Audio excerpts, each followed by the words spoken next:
Sir नमस्कार। स्वागत है आप सभी का इस पॉइंट के यूट्यूब चैनल पर। और बात करेंगे आज 22 फरवरी 2021 के द हिंदू न्यूज़पेपर से संबंधित कुछ प्रमुख आर्टिकल और उनसे जुड़े कुछ इंपॉर्टेंट न्यूज़ के बारे में। तो सबसे पहले एक नज़र डालते हैं आज के न्यूज़पेपर की, जिसमें हम लोग देखेंगे सबसे पहले कुछ इंपॉर्टेंट न्यूज़ की, उसके बाद देखेंगे कुछ इंपॉर्टेंट आर्टिकल की। तो बात करें आज के फ्रंट पेज की, तो फ्रंट पेज पर जो सबसे पहले न्यूज़ आप देख पा रहे होंगे, लिखा हुआ India waited till China pulled back its troop. हम जानते हैं कि जो वहाँ पे जो इसके पहले गलवान क्लैश हुआ था, उसके बाद जो पेंगोंग त्सो लेक पे पिछले दिनों से लगातार डिसएंगेजमेंट हो रहा है। जो स्टैंड अप पिछले 1 साल से बना हुआ था, तो उस पर इंडिया और चाइना के दोनों जो सैनिक हैं वो क्या कर रहे हैं, पुल्स बैक कर रहे हैं। तो इसमें एक फिगर के माध्यम से आप देख पा रहे हो, लिखा है कि Chinese troops moving from south of Pangong Tso lake और द बॉर्डर लास्ट वीक। तो जब तक डिसएंगेजमेंट नहीं हो गया तब तक चाइना कोई भी एक्टिविटी ना हो, इसलिए जो इंडिया की कंडीशन थी वो साउथ पेंगोंग त्सो लेक की साउथ एरिया में बनी हुई थी कि पूरी तरह क्या हो जाए, दोनों देशों का डिसएंगेजमेंट हो जाए और चाइना के जो ट्रूप्स हैं फिर से वापस चले जाएं।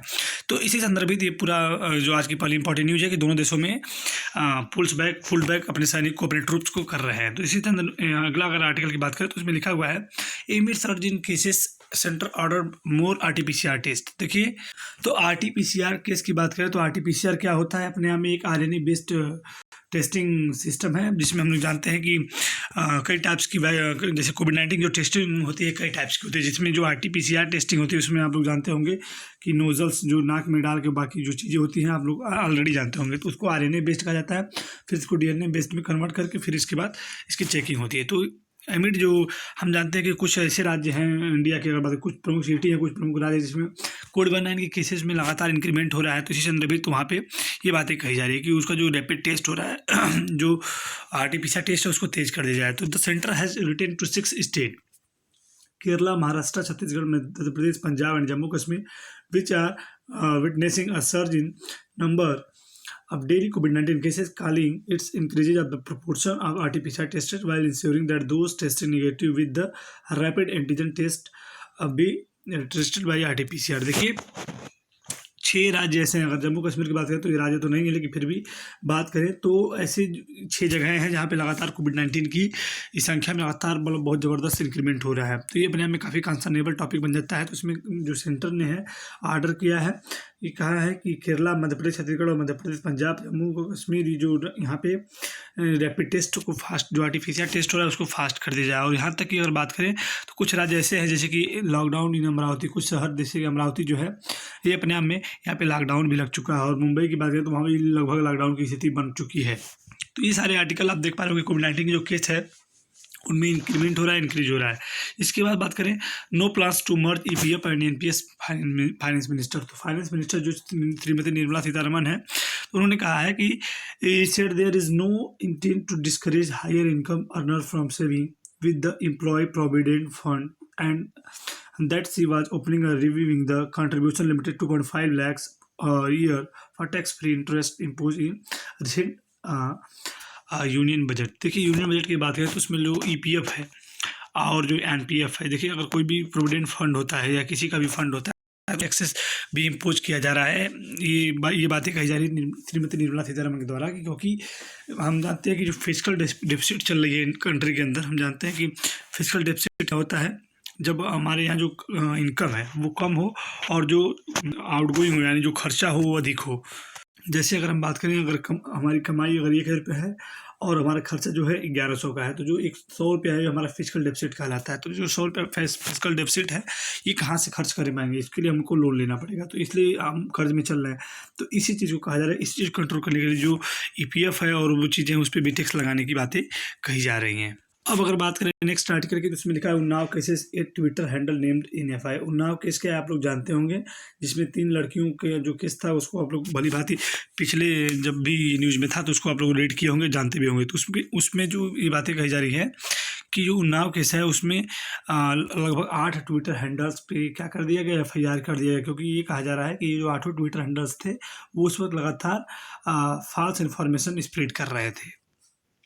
बात करते हैं आज के एडिटोरियल पेज के आर्टिकल की, तो उसमें हम लोग एक आर्टिकल है जिसका नाम है टाइम एंड प्रिजर्वेंस। तो इसमें हम लोगों ने पिछले दिनों भी सैटरडे को चर्चा किया था, जिसमें मार्स मिशन जो कि नासा के द्वारा है कंडक्ट किया गया था, जो कि अपने में काफ़ी सफलतापूर्वक वहाँ पर प्रक्षेपित किया, सफल हुआ। इसी संदर्भित ये आर्टिकल, तो इसमें लिखा है कि the Mars mission will test out of technology to help sustain preservance presence of human there. तो वहाँ पे ह्यूमंस की हम जानते हैं कि मार्स जो है एक ऐसा अपने आप में यूनिक ग्रह है जहाँ पे पृथ्वी के बाद वहाँ पे लाइफ एग्जिस्ट हो सकता है, वहाँ पे जीवन एग्जिस्ट हो सकता है। तो इसी बातें कही जा रही है। तो इसी के लिए जो नासा ने पिछले दिनों अपना जो रोवर भेजा था उसकी बातें कही जा रही हैं, और उस रोवर के माध्यम से वहाँ की जो जानकारी है उसको कलेक्ट की जाएगी।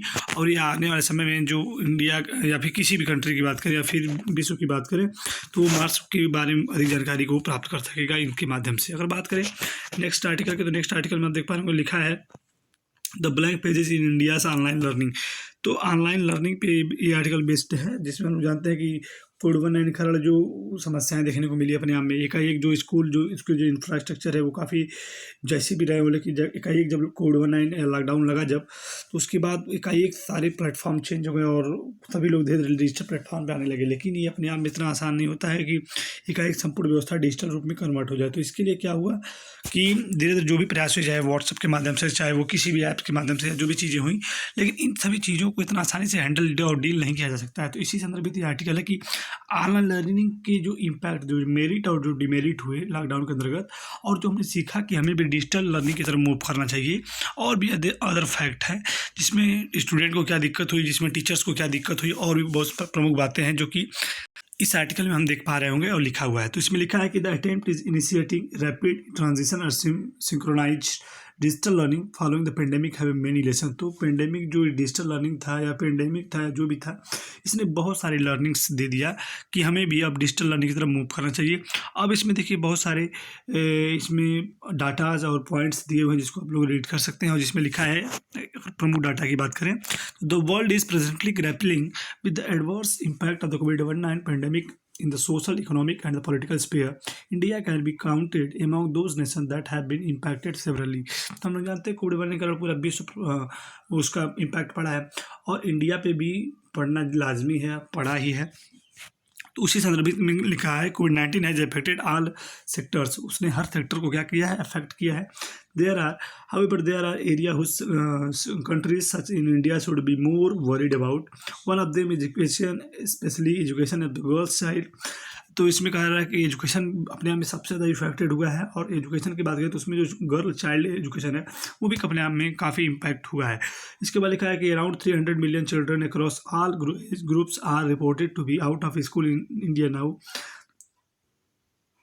ये डाटा एक प्रमुख डाटा, एक ऑफिशियल डाटा प्रस्तुत किया जिसमें कहा गया है कि लगभग 300 मिलियन जो चिल्ड्रेन है वो क्या हो गए हैं, ऑल एज ऑफ ग्रुप्स के बच्चे जो हैं वो क्या कर दिए गए हैं, आउट ऑफ स्कूल हो गए हैं। इंडिया में अगर बात करें तो लगभग 300 मिलियन बच्चे स्कूल से आउट हो गए हैं, चाहे जो भी दिक्कत रही होगी। तो the education sector face the challenge of delivery specially pedagogical, processical, classroom assessment framework, student support and teachers student engagement. तो इन सभी चीज़ों का प्रभाव टीचर्स पे भी पड़ा है, स्टूडेंट भी पड़ा है, और पूरे एजुकेशन सिस्टम पे भी पड़ा है। और आदि इंपॉर्टेंट पैसेज इस आर्टिकल में देखने को मिलेंगे। तो देखते हैं आज के नेक्स्ट आर्टिकल को। अगले आर्टिकल की बात करें तो उसमें लिखा हुआ है कि the fight for dignity of the feminist struggle. ये देखिए आर्टिकल सैटरडे को भी देखने को मिला था, जिसमें हमने प्रिया रमानी और अशोक जो आर्टिकल था प्रिया रमानी वाला, उस पर हमने फुल डिस्कशन किया था, और उसके बारे में डिस्कशन किया था कि क्या इसका बेसिक आस्पेक्ट था और ये क्या पूरा आर्टिकल की बेसिक स्टोरी क्या थी, उसको हमने डिस्कस किया था पिछले सैटरडे को। तो उसी संदर्भ में ये भी आर्टिकल आया है कि जो फेमिनिस्ट है, जो महिलाओं की जो डिग्निटी है, जो चीज़ें हैं उसके लिए क्या संघर्ष है, उसका क्या चीज़ें और उसका क्या क्या इम्पैक्ट पड़ता है, उसके लिए क्या क्या पहलू शामिल होते हैं। तो इसी संदर्भ में ये पूरा आर्टिकल है कि प्रिया रमानी केस क्या था, उसमें क्या क्या एक्टिविटी हुई थी। अब देखते हैं क्लीन एनर्जी पोस्ट कोविड-19। तो कोविड-19 के बाद की जो कंडीशन है आप देख पा रहे होंगे, उस पर बातें कही जा रही है। तो जिसमें लिखा है कि clean energy post covid renewable energy presentation opportunity for and inclusive recovery after the pandemic. तो पेंडेमिक के बाद हमें सबसे पहले ज़रूरी है कि रिन्यूएबल एनर्जी का हम यूज़ करें, जैसे कि आप हो गया आपका जो हमारे सस्टेनेबल डेवलपमेंट जो गोल्स हैं, अचीवमेंट आप कभी लिखा है कि by directing stimulation the funding the investment the support the achievement of SDG। जो हमारे 2030 तक जो गोल्स हैं SDG यानी सस्टेनेबल डेवलपमेंट गोल्स जो हैं, जिसमें 17 गोल्स निर्धारित हैं, इनको हमें फाइंड करना है, इनको हमें प्राप्त करना है। तो इसकी बातें कही जा रही हैं। तो ये जो रिन्यूएबल एनर्जी सोर्सेस हैं ये भी अपने आप में काफ़ी इंपॉर्टेंट हो जाते हैं। अब देखिए इसमें रिन्यूएबल एनर्जी कैसे होते हैं, जैसे सोलर एनर्जी हो गई, विंड एनर्जी हो गई, और भी सारे एस्पेक्ट हो गए।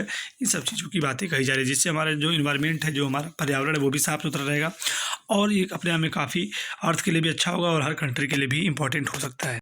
वर्ल्ड व्यू की अगर बात करें तो उसमें लिखा हुआ है कि protest return to Myanmar street. तो प्रोटेस्ट एक बार फिर से रिटर्न हो चुका है कहाँ पे, म्यांमार के स्ट्रीट्स में। अगर बात करें म्यांमार में मिलिट्री कूप हो चुका है, यानी कि मिलिट्री तख्तापलट हो गया है, जिसमें हम लोग जानते हैं इसके पहले वहाँ पे डेमोक्रेसी स्टेब्लिश थी, लेकिन उस डेमोक्रेसी से पहले भी मिलिट्री रूल वहाँ पे स्टेब्लिश था। उसको किसी तरह हटा के वहाँ पे डेमोक्रेसी रूल स्टेब्लिश किया गया, लेकिन हाल ही में पिछले दिनों की बात करें तो वहाँ पे फिर से सैनिक तख्तापलट देखने को मिला है और पूरे जो सिस्टम था उसको पूरा रिटेन कर दिया गया है और वहाँ की जो प्रमुख नेता थी आंग सान सू उनको भी रिटेन कर लिया गया है। तो इसी संदर्भित वहाँ पे लगातार प्रोटेस्ट हो रहे हैं। पिछले दिनों भी प्रोटेस्ट हुआ जिसमें काफ़ी गोलीबारी जो भी हुई उसके अंदर कुछ लोग घायल हुए, लेकिन फिर उसके बाद फिर से एक बार प्रोटेस्ट स्टार्ट हो चुका है। उसी बात की चर्चा इस पूरे आर्टिकल में देखने को मिलती है और हर दिन न्यूज़पेपर में हमें देखने को भी मिल जाता है। अब बात करें यदि आज के द हिंदू बेस्ट क्वेश्चन की, तो आज के द हिंदू बेस्ट क्वेश्चन में आप सभी लोग जो म्यांमार में कंडीशन चल रही है उसको वर्ल्ड व्यू के अकॉर्डिंग उसके जो पड़ोसी देश हैं, जो उसके नाइबरहुड जो कंट्रीज़ हैं, उसका उस पर क्या इम्पैक्ट होगा और वो उसके जो पड़ोसी देश हैं उसको क्या कदम उठाने चाहिए म्यांमार से रिलेवेंट और जो म्यांमार के लिए हितकर हो। तो इन सभी चीज़ का एक बढ़िया से आप क्रिटिसिज्म की तरह से आलोचनात्मक रूप से उसका पूरा डिस्क्राइब करेंगे, उसके सभी एस्पेक्ट को डिस्कस करेंगे। तो आई होप आज का सेशन आप सभी के लिए हेल्पफुल रहा होगा। तो आज सेशन में इतना ही। आज के लिए नमस्कार और धन्यवाद।